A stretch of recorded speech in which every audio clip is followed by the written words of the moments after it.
Bonjour, chers élèves. Je viens vers vous aujourd'hui pour entamer la deuxième partie, les mécanismes de production et de répartition de votre programme d'économie générale et statistique de la première année sciences économiques et de gestion.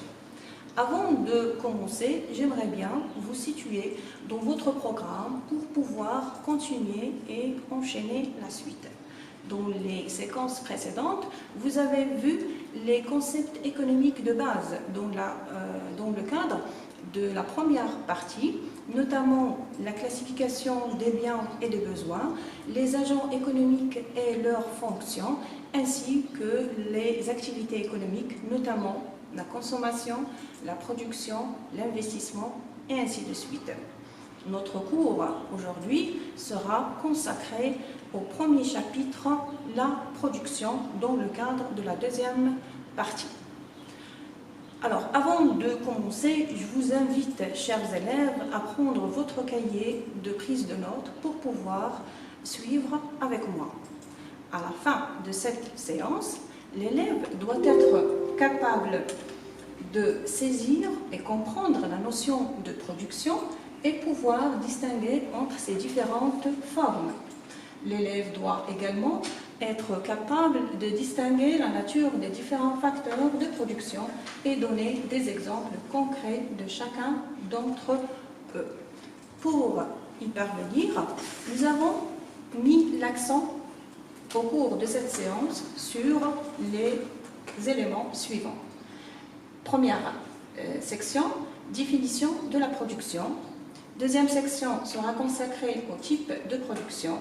Et la troisième sera consacrée aux facteurs de production, le facteur naturel, le facteur capital et le facteur travail. Je signale que cette séance sera consacrée uniquement au facteur naturel et le facteur capital. Alors, commençons, chers élèves, par la définition de production. On peut dire que la production, c'est une utilisation des facteurs pour donner l'existence à un nouveau produit ou un nouvel objet. Bref, on dit que la production est l'acte de combiner des ressources économiques ou facteurs de production pour obtenir des biens tels que les voitures, des silos, des chaises, des avions, et ainsi de suite, ou des services tels que les services de transport, services de restauration, services d'assurance et ainsi de suite, afin de répondre aux besoins individuels et collectifs du consommateur. La production est appelée également l'offre. La production se manifeste sous deux formes. Une production marchande, c'est-à-dire l'ensemble des biens et services qui se vendent sur un marché en contrepartie d'un prix. Le prix dépasse le coût de production ou ce qu'on appelle le coût de revient pour tirer un bénéfice pour le producteur. La production non marchande désigne l'ensemble des biens et services qui ne sont pas destinés à être vendus sur le marché. Il se présente sous forme de services fournis par les administrations publiques, par exemple le service de la santé publique, le service de l'enseignement public, donc à côté des administrations publiques, il y a les institutions sans but lucratif, à savoir les syndicats, les associations et les fondations. Bref, on dit que la production non marchande est l'ensemble des services offerts gratuitement ou quasi gratuitement par les administrations sans passer par le marché. Maintenant, on passe aux facteurs de production. Ils sont définis comme étant les ressources mises en œuvre dans la production de biens et services. On peut distinguer le facteur naturel, le facteur capital et le facteur travail.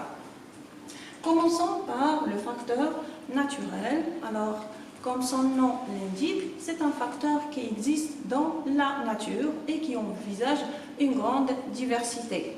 On dit qu'on peut l'appeler également les ressources naturelles ou le potentiel naturel d'un pays. On distingue les ressources du sol, c'est-à-dire les ressources qui s'étendent sur la surface des terres, telles que la fertilité, les pâturages, les forêts, les rivières, et ainsi de suite. On distingue également les ressources du sous-sol, donc c'est l'ensemble des minerais et des minéraux qui existent dans le sous-sol, par exemple le pétrole, le gaz, le phosphate, et ainsi de suite. Également les ressources de la mer, la beauté des paysages naturels et celle des côtes, ainsi que les conditions climatiques. Alors, il faut signaler que ces ressources naturelles, comme vous savez, sont indispensables pour toute activité économique. C'est pour cette raison qu'elles présentent un problème de rareté et d'épuisement.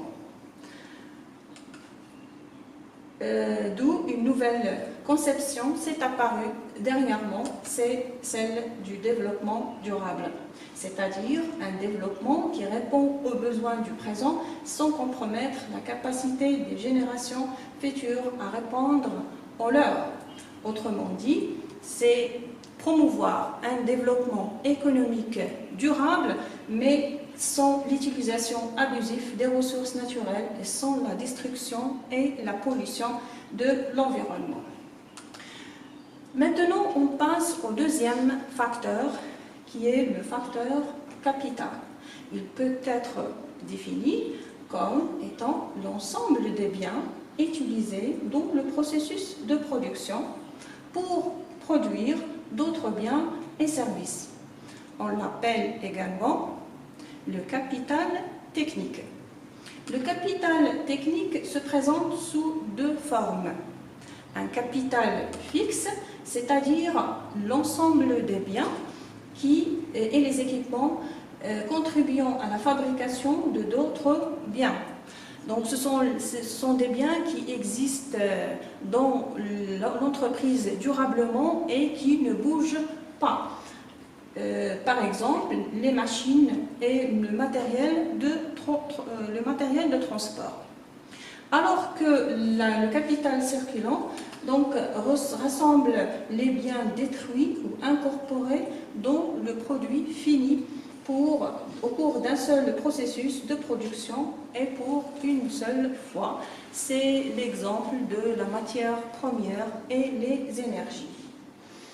Alors, toute entreprise cherche à accroître son capital technique et cela s'effectue via ce qu'on appelle le progrès technique, qui est principalement l'ensemble des investissements de modernisation, d'innovation apportés aux techniques de production, aux machines ou aux modes d'organisation pour améliorer la performance de l'entreprise.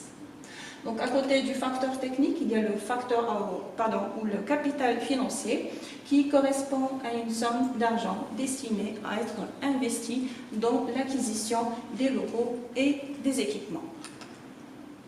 Alors, pour évaluer nos compétences acquises pendant cette séance, on se servira d'un exercice d'application dont on a à déterminer à quel facteur de production correspondent certains des moyens utilisés dans une entreprise de fabrication de yaourt en mettant une croix à la case appropriée.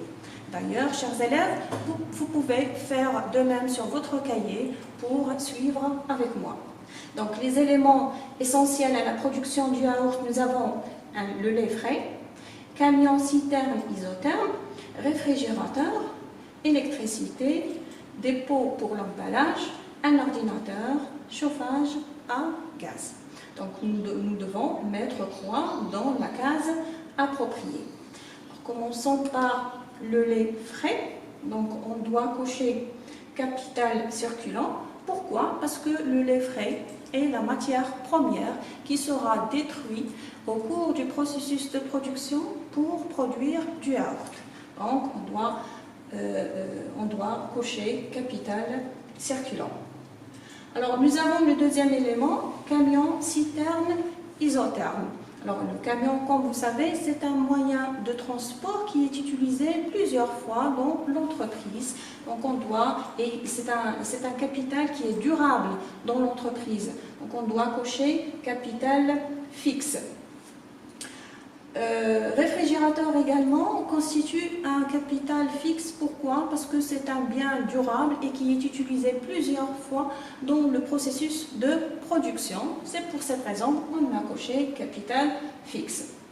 Alors nous avons électricité. Comme vous savez, l'électricité constitue une ressource d'énergie pour alimenter les machines et les équipements. Donc cet élément est transformé pendant le processus de production. C'est pour cette raison qu'on a coché le capital circulant. Le pot d'emballage, également, il s'agit d'un capital circulant. Pourquoi? Parce qu'il est utilisé une seule fois pour emballer le produit fini, qui est le yaourt. Nous avons un ordinateur. Donc un ordinateur, c'est un capital fixe. Pourquoi? Parce qu'il est durable dans l'entreprise. Il est utilisé plusieurs fois dans les processus de production. Donc on va cocher le capital fixe.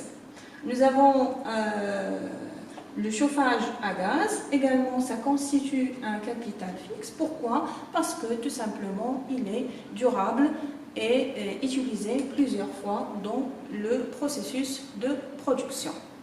Notre séance vient de finir. Je vous donne rendez-vous à la prochaine séquence pour entamer le troisième facteur qui est le facteur travail. Merci pour votre attention.